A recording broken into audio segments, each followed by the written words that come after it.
अभी तक आपने सुना होगा कि मेरठ का जो ड्रम वाला कांड, जिसमें सौरभ राजपूत की हत्या कर दी जाती है उस लड़की द्वारा, जो कि उसकी पत्नी मुस्कान रस्तोगी होती है।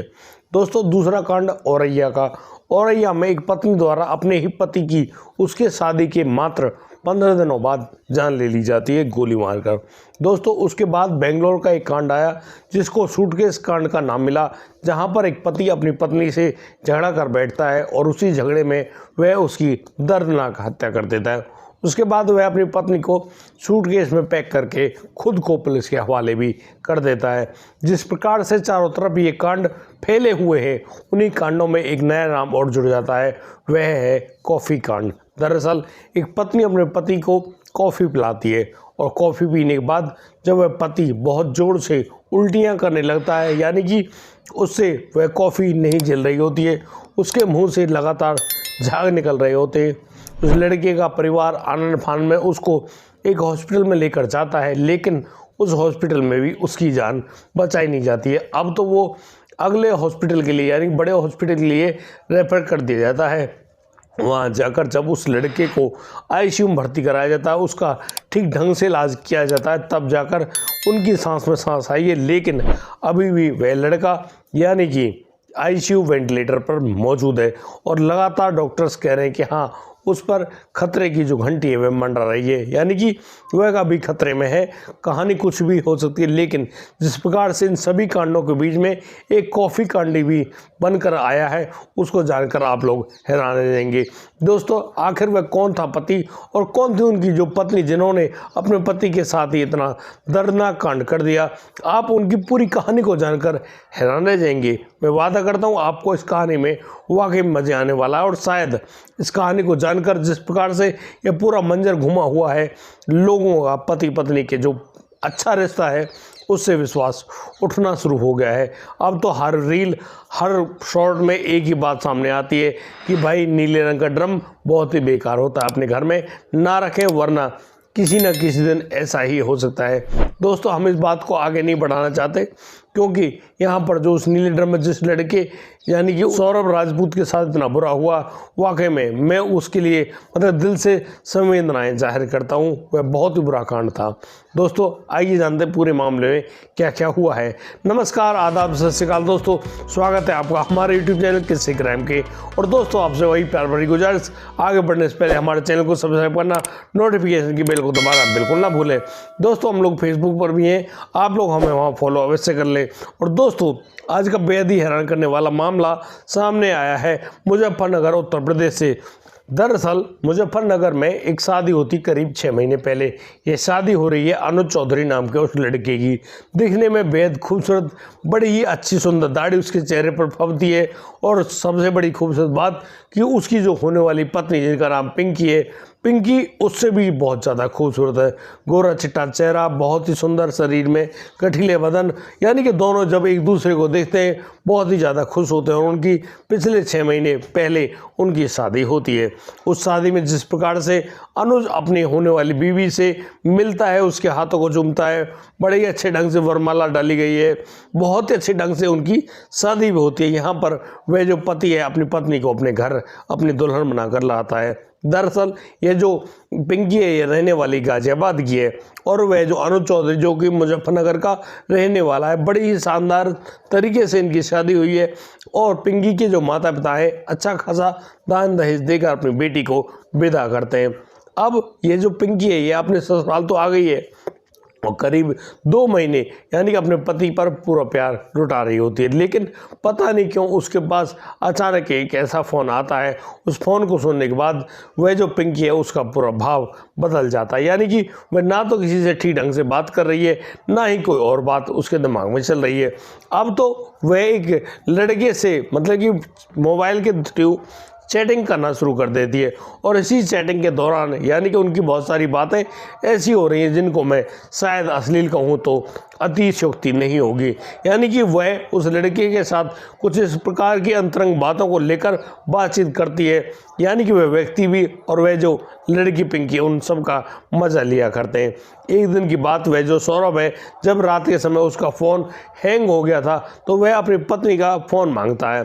अब वह पिंकी उसको फ़ोन तो पकड़ा देती है, लेकिन उस फ़ोन को लेकर वह जो लड़का अनुज है वह उस फ़ोन को लेकर चला जाता है बाहर की तरफ, और बाहर जाकर शायद वह कॉल वगैरह भी करता है। अचानक वह देखता है कि यहाँ उसकी पत्नी के पास एक मैसेज आया है, लेकिन वह जो मैसेज है वह सामान्य मैसेज नहीं है, यानी कि एक ऐसा मैसेज जैसे कि कोई बॉयफ्रेंड अपनी गर्लफ्रेंड को करता है, और यहाँ पर भी अश्लील बातें हो रही होती हैं। यानी कि आप समझ रहे होंगे, जब एक पति पत्नी अपने साथ यानी एक दूसरे के साथ रात में जो काम करते हैं उन्हीं सभी बातों की बातें यहाँ पर आ रही हैं। अब इन सारी बातों को देखकर वह अनुज काफ़ी ज़्यादा हैरान होता है और वह सोच रहा होता है, यार ये क्या बात है। शायद वह सोच रहा है, यार हो सकता है भाई इस पिंकी का पास्ट हो, वह उससे बात कर रहा हो, लेकिन यहाँ पर बात ही तो हो रही है। लेकिन जब वह उस चैट को पूरी देखता है तो यहाँ पर वह ये भी पाता है कि पिंकी भी उस लड़के से उसी तरह की बातें किया करती है, और उनकी काफ़ी लंबी चौड़ी बातें हुई हैं। उनमें उस आदमी, उस लड़के अनुज की शादी के फ़ोटो भी उस चैट में शामिल हैं, और उनको देखकर वह जो लड़का है, बॉयफ्रेंड है, वह अनुज के लिए काफ़ी भद्दी बातें भी लिखता है। अब इस पूरे मैसेज कार्यकलाप को देखकर वह जो लड़का है अनुज काफ़ी ज़्यादा हैरान होता है, और फिर वह अपने बेडरूम में जाता है, अपनी पत्नी पिंकी से पूछता है, भाई ये क्या है, इसके बारे में बताइए। अब जो पिंकी है वह कहती है कि तुम इस बारे में बात ना ही करो तो ज़्यादा बेहतर है, क्योंकि वो मेरा प्यार है और मैं उससे प्यार करती हूँ। देखो, मैंने तुमसे जो शादी करी है अपने माता पिता को खुश करने के लिए करी है, लेकिन मैं आज भी इस लड़के से मोहब्बत करती हूँ और मैं बस इसकी ही होना चाहती हूँ। जिस प्रकार से अनुज इन बातों को सुन रहा है वह काफ़ी ज़्यादा हैरान तो होता ही है। वह अब अपनी पत्नी की जो स्थिति को देखकर सोच रहा होता है कि शायद ये उसकी पत्नी की ना समझी है, शायद ये अभी समझी नहीं है, ये सब मामले बेकार होते हैं। यहाँ पर वह लड़का अपनी समझदारी का परिचय देता है और अपनी पत्नी से ज़्यादा कुछ नहीं कहता है, लेकिन उस पिंकी को ऐसा लगने लगता है कि शायद ये जो उसका पति है यह उस पर रोका टोकी करेगा। कुछ दिन बाद वह जो पिंकी है वह अपने पति से कहती है कि उसको उसके मायके यानी कि गाजियाबाद जाना है। अब वह जो लड़का अनुज अपनी पत्नी को गाजियाबाद छोड़कर आता है। अब गाजियाबाद में वह रहती है, लेकिन उसका जो बॉयफ्रेंड है वह गाजियाबाद में ही रहता है। अब वहाँ उनकी जो प्यार वाली बातें हैं वह और भी ज़्यादा प्रगाढ़ हो जाती है। वह लड़का अनुज जो है वह एक होटल में रिसेप्शनिस्ट का काम करता है और बहुत ही अच्छे ढंग से अपनी नौकरी किया करता है। अच्छी खासी तनख्वाह भी मिलती, क्योंकि पिछले 6 सालों से वो वहीं पर लगा हुआ है और अच्छी खासी तनख्वाह भी बटोर रहा है। अब तो वह जो लड़की है पिंकी अपने मायके से अपने ससुराल आती है। यहाँ पर देखो तो उसकी वही कहानी, वह अभी भी मोबाइल में दिन रात लगी रहती है।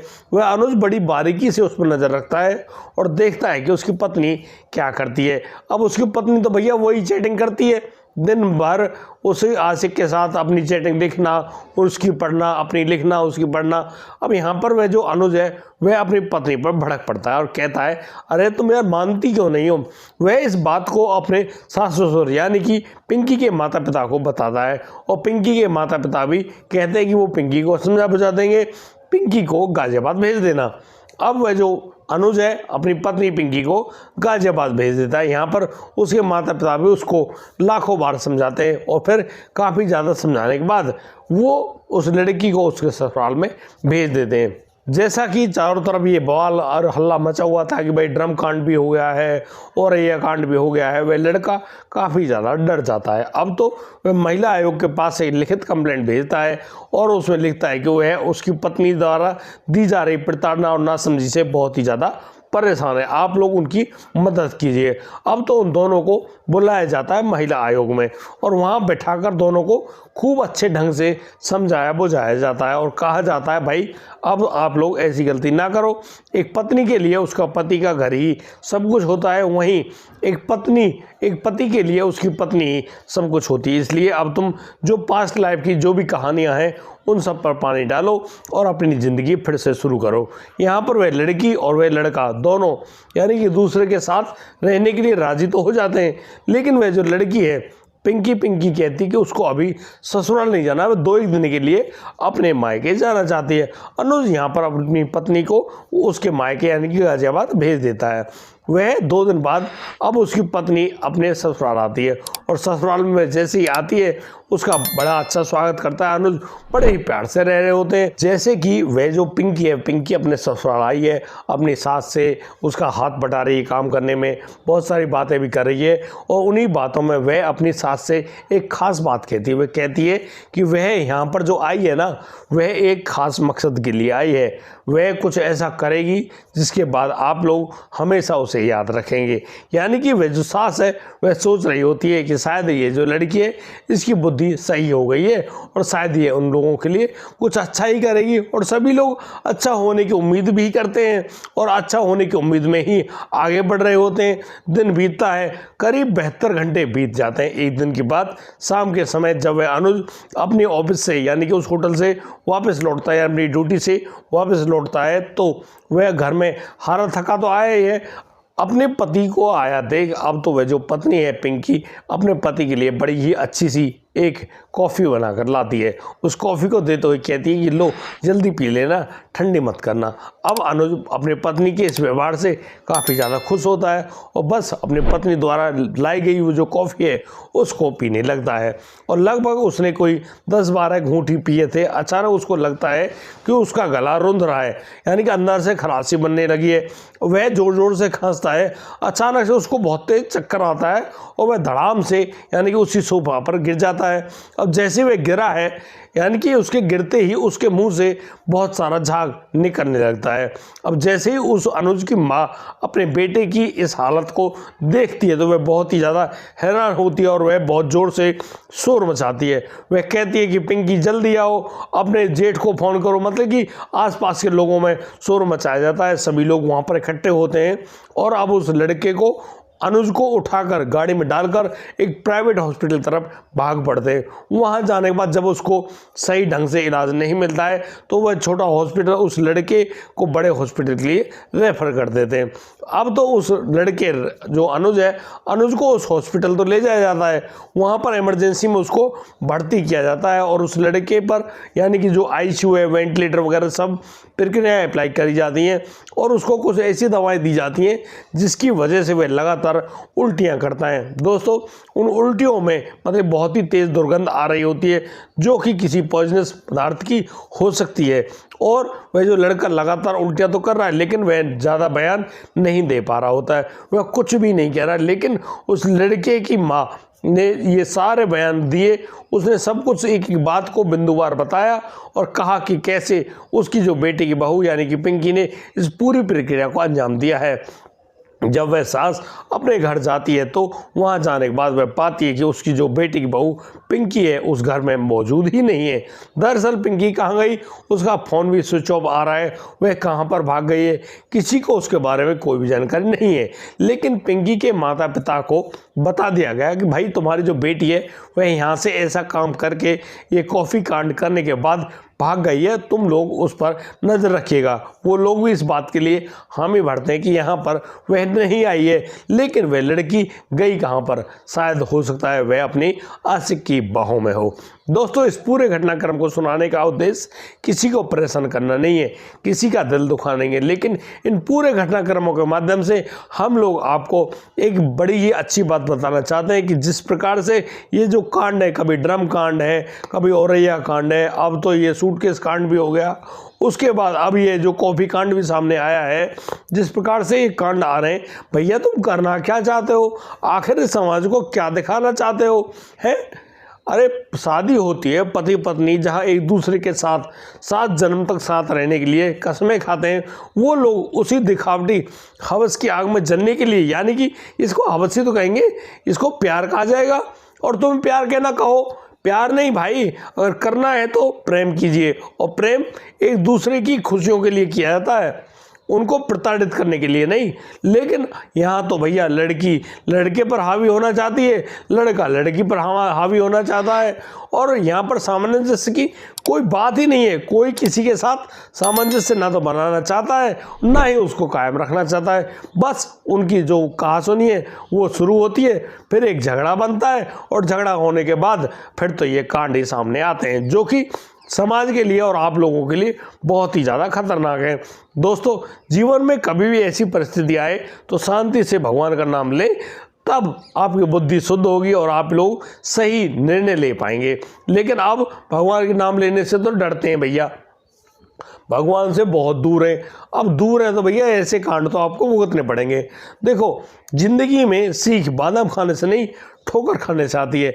लेकिन जैसे जैसे इंसान ठोकर खा रहा है, शायद उसको बुद्धिमान हो जाना चाहिए, नहीं। लेकिन वह आदमी, अरे भैया, आशिक, मोहब्बत, मोबाइल फ़ोन, दुर्गति के अलावा और कुछ भी नहीं है। 100% दुर्गति है। इस दुर्गति के अलावा आपका कुछ भी नहीं होना है। उसके बाद आप लोग सलाखों के पीछे जेल में वही चक्की, यानी शोले का डायलॉग है ना, चक्की पीसिंग पीसिंग पीसिंग, वही पीसेंगे भैया, और कुछ नहीं होना है।